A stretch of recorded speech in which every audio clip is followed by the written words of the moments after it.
Have you ever met someone, or maybe it's even you, who goes into a social space, who walks into a party, and they're instantly 100% on, forward, social? I mean, they go around the room, they seamlessly go in and out of conversations, they tell jokes, and they always have the right thing to say.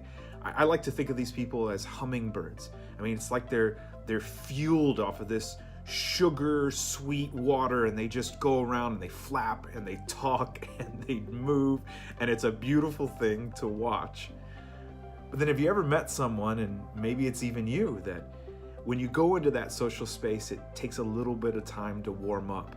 How you walk into it and maybe those conversations, feel difficult to start. The words that would normally come to that other person so easily, it's a lot harder for you to come out with. It's a lot harder for you to tell the jokes. You're comfortable around people that you're used to, but you're not as comfortable around people that you're meeting for the first time. If those people that buzz around the parties are hummingbirds, then people like you and me, we can be more like turtles. We go into that environment and we sort of retreat into the safety of our own internal shells, and we kind of hold on until it's safe enough to poke our heads back out and to re-engage with the people around us. Well, the good news is the hummingbirds that are going to join your small group, they'll already have their energy. You won't have to worry about them. As a matter of fact, you'll take them around the room and introduce them to the people in your group, but they're going to do just fine. The question is, how do we de-turtle the turtles? How do we get them to poke their heads out of their shells and to feel comfortable in our social environments? Well, there are two key things that we can do that really helps people who are more maybe introspective or introverted when they walk into an environment like our small groups come out of their shells and to really feel comfortable about being in our midst.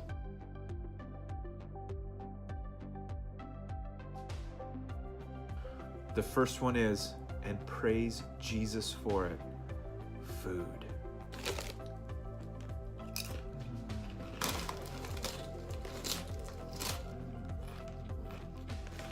Food is such a powerful force in small group community.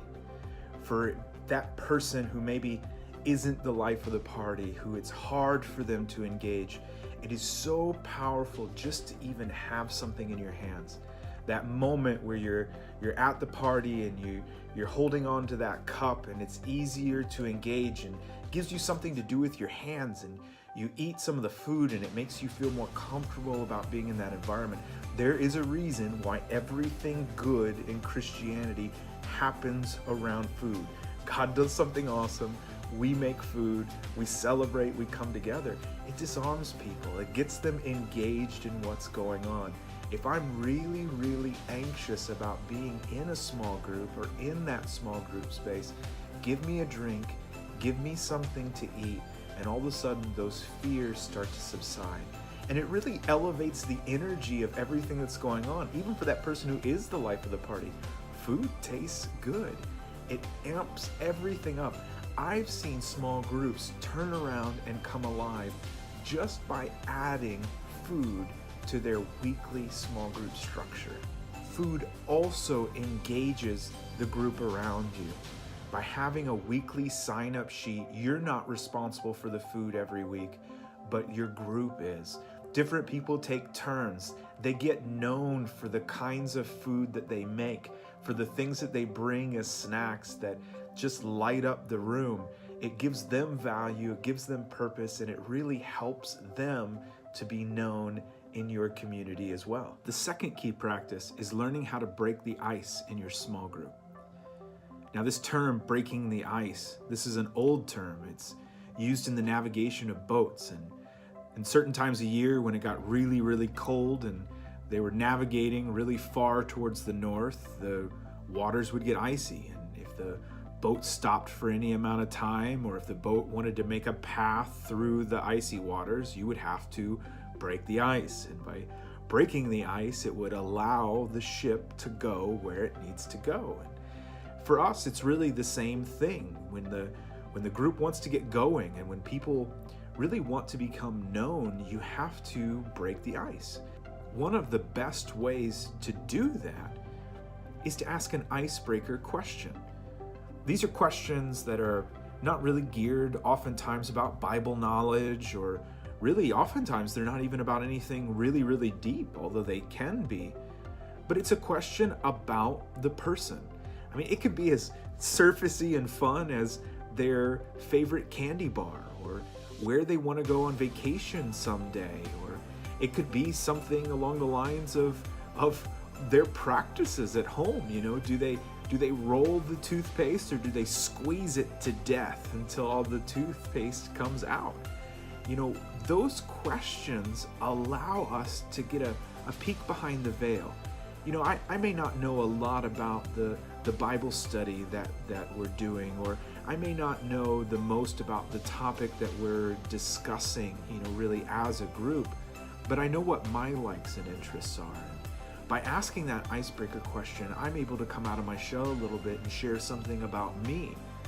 And the power of this really for the group is that over a long period of time, it really works as tiles in a mosaic.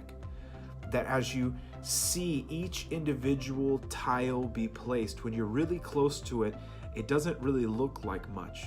But when all the tiles to a mosaic are placed and you take a step back, you really get a great picture of what the artist intended. Icebreaker questions do that. They give us a tile at a time about the person's life. They allow us to get to know them. It allows them an opportunity to really share something about them and to engage in the group. Using these kinds of tools really will help people to come out of their shells. It'll help them to become a part of the group, to feel like they belong. It'll allow them to feel comfortable. It'll give them something exciting. People will start to think, I wonder who has snacks, and I wonder what they're going to bring. It'll allow people to really be engaged in your group and to shine. Maybe they have great things that they cook, and just the simple fact that they were able to bring it and somebody was able to compliment them on it will make their week better.